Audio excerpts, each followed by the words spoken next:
I'm going to do a tutorial on how to make a dubstep song in Garageband, and I'll be showing you today how to do the drop. Oh.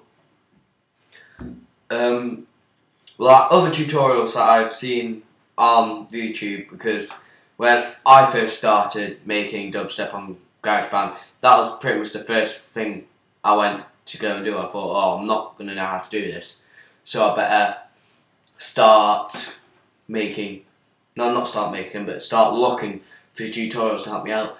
And quite a lot of them did, but there was none of them that actually told me how to do a proper dubstep drop. So I just kept experimenting, didn't know what to do, just keep making songs. None of them were ever really good.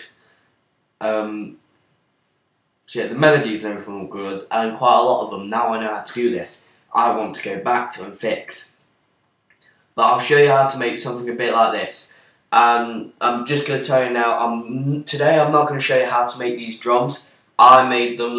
Loads of people say, oh, you didn't make them, everything like that. I did make them.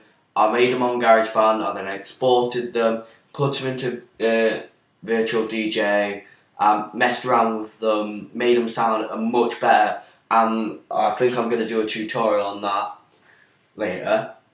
But yeah, so something like this is what I'm going to show you how to make.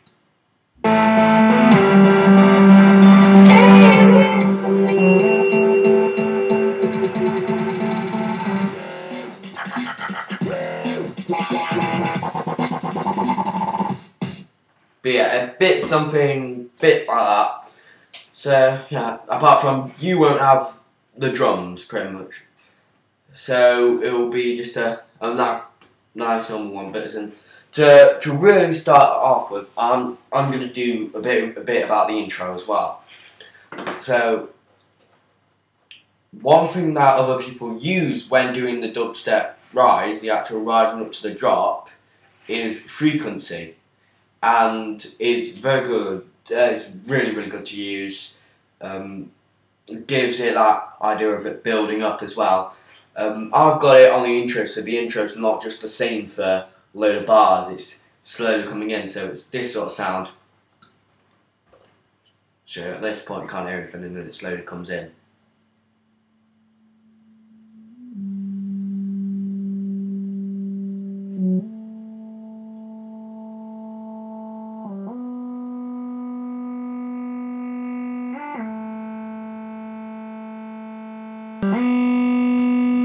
So yeah, start off incomplete with all the treble being reducted, comes up, and then there's none of the treble being reducted at all. And to do this, you would have to at the moment I've got this on a lock. To do it's quite simple. I'm not going to show you how to do it. If you really want to know how to do it, just go on help, type in lock, and it should be one of those that comes up. But I'm not going to actually do it properly, but because I have got it unlocked, and I don't want to unlock it because it takes like ages to unlock it, then it won't let you play. But yeah, the only reason why I've got mine locked is because I've got this many instruments in one song. It keeps glitching up sometimes.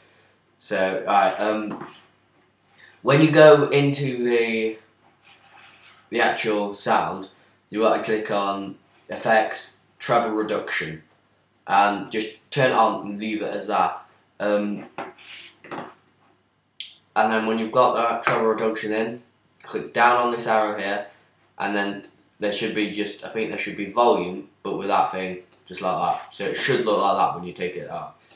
And then you go on to Add Automation. There should be nothing in that middle bit there. So you click on this, it should come down.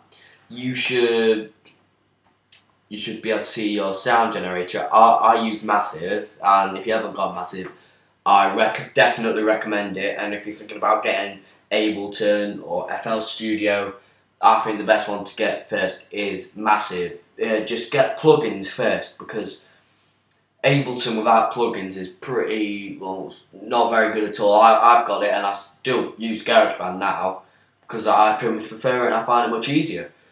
And I use Massive with my plugin. So yeah, by Native Instruments. So I recommend you get that, but you should have your sound generator there if it's piano, drum kits, anything like that. But then you should be able to come down and there should be a treble reduction from your effects. And all your effects should be, should be on here. But you don't need to bother about them. On treble reduction, click down that arrow and there should be frequency. You want to click yes to it. You should see it like that. Click it. Click OK. Then once you've done that, it should look a bit the same as this bar here, apart from, this is volume, but as in, you should see it like that when you first start off your treble reduction. On your treble reduction. But you don't want it like that because some of the sound's still being reducted. So I'll just get it into that position. If it's like that, the sound is still being reducted and it's not the complete sound. If you want the complete sound, all the way up to the top, and then that's the complete sound. But then if you want all the way to the bottom, there's no sound at all because everything's being reducted. And as it comes up, more and more is building in, the intensity's coming in, the volume's coming in. So it's a much easier way of doing it than putting all volume up, putting stuff like that up. So you want to drag, you can drag it so like you can have just a really quick rise up, or you can just have a nice slow long one like I've got.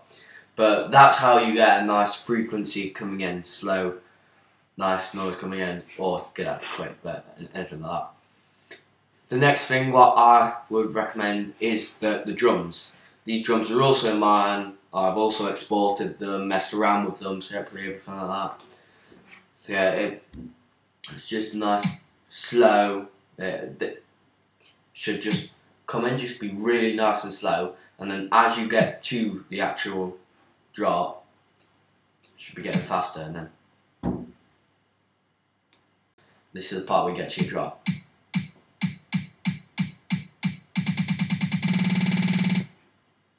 That's where you've got your drop there, and then all of this comes in.